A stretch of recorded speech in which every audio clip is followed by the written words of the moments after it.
حضرت عبداللہ ابن عمر رضی اللہ تعالیٰ عنہ بیمار ہو گئے، شدید علیل تھے، طبیعت مبارک میں کمزوری آ گئی، کچھ کھانے کو دل نہیں کرتا تھا، گھر والے بار بار کہتے کچھ کھا لیجئے کچھ کھا لیجئے، نہیں کھاتے تھے۔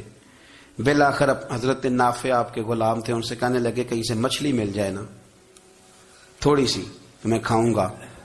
تو کہتے ہیں میں سارے مدینے میں ڈھونڈتا رہا، مچھلی نہ ملی، اگلے دن بھی ڈھونڈی تو نہ ملی، تیسرے دن بھی ڈھونڈی تو نہ ملی، تو فرمانے لگے یار بس چھوٹی سی خواہش ہے، کوئی فرض نہیں ملتی تو رہنے دے۔ کہتے ہیں چوتھے دن مچھلی مل گئی، میں 1.5 دینار کی مچھلی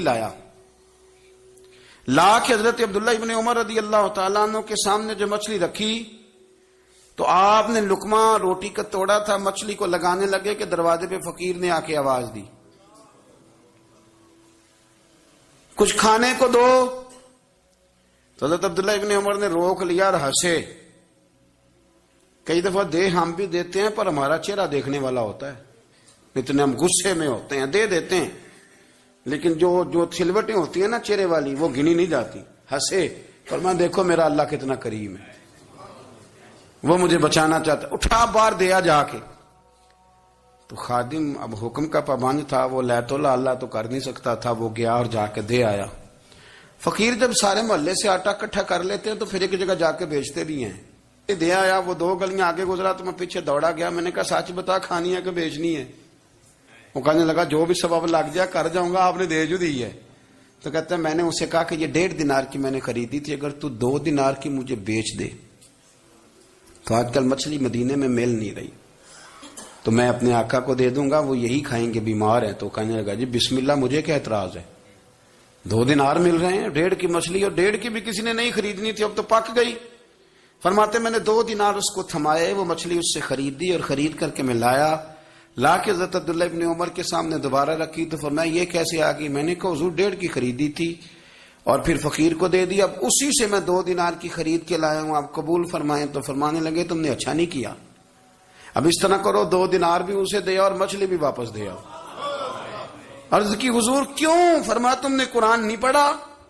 حضور پڑھا ہے۔ فرمایا رب فرماتا ہے لن تنالوا البر حتی تنفقوا مما تحبون، تم بھلائی کو اس وقت پہنچو گے جب اپنی پیاری چیز راہ خدا میں خرچ کرو گے۔ امام غزالی نے لکھا ہے، فرمانے لگے دیا تو وہ حضرت نافع کہتے ہیں میں دینے گیا، دے کے واپس آیا تو کچھ پریشان تھا کیونکہ مجھے بھی 4 دن ہو گئے تھے نا تلاش کرتے، تھوڑی طبیعت میں مایوسی تھی کہ اتنی محنت سے میں نے لایا اور آپ نے واپس کر دی۔ تو حضرت عبداللہ ابن عمر نے مجھے قریب بٹھایا، پھر مجھے تھپکی دی، فرمانے لگے پتر میں نے ویسے بھی کبھی جھوٹ نہیں بولا اور آج کل تو میں ویسے ہی بیمار ہوں، ٹائم ہی نہیں، وقت ہی نہیں، موقع ہی نہیں جھوٹ بولنے کا، میں تجھے سچ بتاؤں مجھے مچھلی کھا کے اتنا سکون نہیں ہونا تھا جتنی اللہ کے راستے میں خیرات کھا کے مجھے سکون ہوا۔ تو تجھے تو میری راحت سے غرض ہے نا کہ مجھے راحت کیسے ہوتی ہے، تو مجھے سکون ملا ہے، راہ خدا میں دے، میں نفسانی خواہش پوری کر لیتا تو یہ میرا نفس کل پھر مجھ سے مچھلی مانگتا، پرسوں کہتا نہیں چھوٹے گوشت کی یخنی بھی چاہیے۔ ہم لوگ الجھ گئے ہیں، بہت بڑے قیدی ہیں اپنے آپ کے، بڑے قیدی ہیں، سارا دن اپنی خواہشات کی تکمیل میں بھاگے رہتے ہیں، بڑے بڑے سونے نوجوان۔ میں ان پہ تنقید نہیں کرتا، مجھے ان پہ ترس آتا ہے، جب میں رات کے اندھیروں میں انہیں ٹیلی فون لے کے چوکوں میں کھڑے دیکھتا ہوں تو مجھے رحم آتا ہے۔ میں کہتا ہوں دیکھو نفس کی خواہش کے پیچھے یہ کیا مثلاً آخر کیا ہے اس میں، ایک عورت کے پیچھے تباہ کر لیا اپنے آپ کو، یعنی زیادہ سے یہ کوئی مقصود ہے، یہ کوئی مقصد حیات ہے جس کو مقصد بنا لیا ہے؟ میرے عزیز بات کو سمجھ لیں، اتنا خوبصورت آدمی ہے اور اتنا اس کا اونچا قد کاٹ ہے، اور کیا کس کے پیچھے یہ بھاگا ہوا ہے؟ بڑا سمجھدار، دانشور، عقل مند آدمی، ذی روح بندہ، لیکن اس کا سٹیٹس آپ یہ ملاحظہ کریں کہ وہ 20-40 ہزار کی خاطر جھوٹ بولتا ہے، دھوکہ دیتا ہے، فریب اور فراڈ کرتا ہے۔ ہم اپنی نفسانی خواہشات کے پیچھے اس طرح بھاگتے ہیں کہ ہم اصل سے رہ جاتے ہیں۔ میری باتوں کی سمجھ آ رہی ہے آپ حضرات؟ تھوڑا تھوڑا کر کے، ایک ایک کر کے ان کی باتیں کم مانیں۔ وہ ضروری تو نہیں نا کہ سویرے ناشتہ بازار سے اپنی مرضی کا تگڑا کیا ہے، بازار سے لا کے پوڑیاں چنے بہترین کھائے، اور پوڑیاں چنے ابھی کھائے نہیں، شاپر میں ڈالے ہوئے ہیں، اور وہ لے کے ابھی آ رہا ہے تو ساتھ ہی رستے سے گوشت بھی چھوٹا اچھا لگا تو 2 کلو وہ بھی لے آئے کہ پوڑیاں چنے کھاؤں گا اور دوپہر کے لیے گوشت پکاؤں گا. وہ پہلے یہ تو کھا لے صاحب, اس سے تو نجات پا لے. یہ پتہ نہیں ہضم ہوتا ہے کہ کچھ اور کرتا ہے تیرے ساتھ, لیکن وہ گوشت بھی ساتھ لے آیا. یعنی ٹیبل پہ, ناشتے کے ٹیبل پہ بیٹھ کے فیصلہ ہو رہا ہوتا ہے کہ ہم نے کیا کھانا ہے, ہم نے کدھر جانا ہے. سنگیو یاد رکھو, باتوں کو سمجھو اور غور کرو. یہ تھوڑا تھوڑا کر کے جب ہم چھٹکارا حاصل کرنے کی کوشش کریں گے نا, چھٹکارا حاصل کرنے کی, کئی جگہ سے کسی جگہ سے اگر آپ کو تنبیہ ہوتی ہے نا, تنبیہ, اس میں بھی بڑا مزہ آتا ہے. اس میں بڑا, ہمارے ایک بزرگ تھے تو ایک دن نا میں گیا تو کہنے لگے الحمدللہ آج میں بڑے سکون میں ہوں. میں نے کہا جی وہ کیا ہوا؟ کہنے لگے میں اپنے آپ کو بڑا پیر صاحب سمجھنے لگ گیا تھا. تو ایک وابڈا کے کسی آدمی سے کام تھا, تو میرے ایک دوست نے مجھے کہا کہ پیر صاحب اس کو ٹیلی فون کر دیں, سنا ہے آپ کا عقیدت مند ہے. میں نے اس بندے کو ٹیلی فون کیا تو کہتا پیر صاحب میں عزت آپ کی بڑی کرتا ہوں پر یہ کام نہیں ہو سکتا. کہتے ہیں جب اس نے مجھے کہا نا تو کچھ بھی نہیں, تو مجھے بڑا مزہ آیا ہے, ورنہ میرا تو نفس پھول گیا تھا. میں تو سمجھتا تھا کہ جو میں کہتا ہوں ویسے ہی ہو جاتا ہے. کہتے اس نے تھوڑا سا نا مجھے لیول میں کیا ہے, مجھے مزہ آیا. یہ لوگ نا اپنے اوپر بوجھ ڈالتے تھے, یہ تھوڑا تھوڑا پیچھے ہٹتے تھے, یہ سمجھتے تھے کہ اس طرح تو ہماری تکمیل رہ جائے گی. صبح سے شام تک اگر اسی نفس کی باتیں مانتے جائیں گے تو خرابی کرے گا.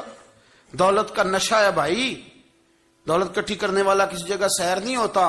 حسن کا نشہ ہے, حسن کا نشہ ہے. حضرت ابو بکر شبلی رحمت اللہ علیہ فرمایا کرتے تھے جو تیری بیٹی کو خوبصورت سمجھ کے اس کے ساتھ نکاح کرنا چاہے اسے بیٹی نہ دینا. حضرت جی کیوں؟ فرمایا حسن تو تھوڑے دن کے بعد ختم ہو جائے گا, پھر وہ اس کی قدر نہیں کرے گا, وہ تو کہیں اور منہ مارتا پھرے گا. حضرت ابو بکر شبلی رحمت اللہ تعالی علیہ کی بیٹی خوبصورت تھی. ایک نوجوان کہنے لگا میرا نکاح کر دیں. آپ فرمانے لگے پتر تو 1 مہینے کے بعد آنا, کر دوں گا. بڑی موٹی تازی خوبصورت صاحبزادی. تو حضرت نے اسے دوائی کھلائی, اسے پخانے لگ گئے. جو پخانہ کرتی ایک مٹکے میں سنبھال دیتے. تھوڑا وقت گزرا تو وہ ہڈیوں کا پنجر بن گئی. مہینے بھر میں دست اتنے آئے کہ کمزور ہو گئی. تو ابو بکر شبلی 1 مہینے کے بعد نوجوان کو بلایا, فرمایا ادھر آ تیرا نکاح کروں. بچی دکھائی تو وہ کمزور بستر پہ پڑی. فرمایا شادی کر. کہنے لگا اسے نہیں میں نے کرنی. فرمایا یہ وہی ہے؟ کہنے لگا جی نہیں. فرمایا تو کہتا تھا مجھے عشق ہے, کدھر گیا تیرا عشق؟ کہنے لگا حضرت صاحب آپ کیسی بات کر رہے ہیں. فرمایا ادھر آ. پھر وہ مٹکا جس میں گند رکھا تھا وہاں لے گئے. فرمانے لگے تیرا اس کے ساتھ عشق تھا, یہ ہے تیرا عشق. فرمایا اسے تو میں 4 دن روٹی کھلاؤں گا پھر تندرست ہو جائے گی, لیکن میں دیکھنا چاہتا تھا کہ تو میری بیٹی سے پیار کرتا ہے یا اس کے چہرے پہ آنے والی کچھ وقت کے لیے سرخی سے پیار کرتا ہے, اس لالی سے پیار کرتا ہے جو جوانی کے وقت بچوں اور بچیوں پہ آتی ہے. کس چیز کے دل دادا؟ یعنی کیا مطلب؟ نفس کی غلامی, سراسر غلامی. اور پلٹ پلٹ کے اور بڑے بڑے سیانے بندے چھوٹی سی خواہش کے لیے. بڑا سمجھدار آدمی, بڑا سیانا بندہ. میں ایک بڑے بزرگ عالم تھے, میں ایک دفعہ ملنے گا تو پائے پکا رہے تھے, خود پائے پکا رہے تھے. تو وہ بڑے پیار کی بات ہوتی ہے نا جی. تو تامت باندھی ہوئی اور بڑی جناب خستہ حالی, اور وہ پائے پکا رہے ہیں. تو میں نے ان سے کہا, میں نے کہا حضرت جی پائے تو کسی اور نے بھی پکا لینے تھے, آپ بخاری لے کے بیٹھتے, چلو میری طرح کا کوئی بندہ آپ سے استفادہ بھی کر لیتا. اب پائے آپ لائیں گے, پھر پکائیں گے, پھر آپ کھائیں گے, تو یہ تو 24 گھنٹے آپ کسی کام میں گزر جائیں گے. تو یہ ایک چھوٹی سی خواہش کے لیے. میں کسی چیز کو حرام نہیں کہہ رہا, قرآن پاک کی جو آیت پڑھی ہے صرف اس کی تفسیر آپ کے سامنے عرض کر رہا ہوں. ہماری خواہشات ماں پالتی ہے, آپ کو نہیں پتا کتنے دکھ سہتی ہے. میں ان ماؤں کو جانتا ہوں جو بیٹے کے حصوں کی مار بھی اس کے ابے سے کھاتی ہیں, مار کھاتی ہیں وہ. ایک خاتون ایک کان سے سنتا نہیں, میرے پاس ایک دفعہ آئی, کہنے لگی 60 لگ گئی سی, کوئی دعا کر دیں یا کوئی وظیفہ پر. ڈاکٹر کہتے ہیں ٹھیک نہیں ہو سکتے. میں نے کہا باجی صحیح بتاؤ مسئلہ کیا ہے؟ کہنے نہیں کچھ بھی نہیں, مسئلہ کیا ہونا ہے, پتر غلط نکل آیا ہے, اس کا باپ روز مارتا ہے. آج میں آگے گئی ہوں تو اس نے ایک تھپڑ میرے کان پہ مار دیا, تو پردہ پھٹ گیا. مائیں مار کھاتی ہیں, لیکن وہ پتر جس کو بڑی محنت سے پالا ہے وہ جوان ہوتا ہے تو اماں سے کہتا ہے تجھے چھوڑ دینا ہے, پر جس لڑکی سے میرا ٹیلی فون پہ رابطہ ہے اسے نہیں میں نے چھوڑنا, وہ نہیں چھوڑ سکتی. ہر شے کچل جاتا ہے وہ. اماں کبھی لیٹ کے رات کو سوچتی ہے کہ یہ تو میری کل کمائی تھی, میں تو آج بھی اس کے حصے کے تھپڑ اپنی گالوں پہ برداشت کر رہی ہوں، تو یہ کدھر گیا؟ اردشیر نام کا بادشاہ تھا. حضرت محدث ابن الجوزی آج سے کچھ 700 سال پہلے لکھتے ہیں. اردشیر بادشاہ بڑا خوبصورت تھا، جوان تھا، بڑا عقل مند تھا. اس نے اس طرح کی قریب قریب کی ساری ریاستوں پہ قبضہ کر لیا. بڑا عقل مند زیرک تھا، قبضہ ہو گیا. ایک بادشاہ بڑا سخت تھا، اس کے ساتھ جب پنجہ آزمائی ہوئی تو اردشیر کہتا ہے اس پہ میرا قبضہ نہیں ہو رہا تھا، اور جب ہم نے ساری ریاستوں نے مل کے اس پر حملہ کیا تو ایک قلعے کے اندر قلعہ بند ہو گیا. اردشیر بڑا خوبصورت آدمی تھا، بڑا سمجھدار تھا، تو وہ بادشاہ قلعہ بند ہو گیا. اس نے کہا نکلنا ہی نہیں. اب وہ اندر بند ہے، یک بارگی حملہ کیا تو وہ بڑا بڑا قلعہ تھا اس میں بند ہو گیا. اس بادشاہ کی نا جس پر حملہ کیا، اس کی بیٹی اچانک ایک دن قلعے کی دیوار پہ چڑھی تو اردشیر کے حسن و جمال کو دیکھا تو عاشق ہو گئی، اور اپنے ہی باپ کے خلاف اسے کہنے لگی کہ اگر تو میرے ساتھ شادی کا وعدہ کرے نا تو میں تجھے رستہ بتاتی ہوں حملہ کرنے کا. اس نے کہا میرا وعدہ رہا، تو رستہ بتا. اس نے رستہ بتایا اس لڑکی نے، اور بادشاہ نے حملہ کیا تو اس کا باپ قتل کیا، اس علاقے پہ قبضہ کیا شادی کے وعدے پر. ہاں نفسانی خواہش بندے کو اندھا کر دیتی، نہیں سمجھ آتی اس کو میں کدھر جانا ہے، اندھا کر دیتی. حملہ کیا، اور جب اس لڑکی کو لے کے آیا نا اپنے محل میں،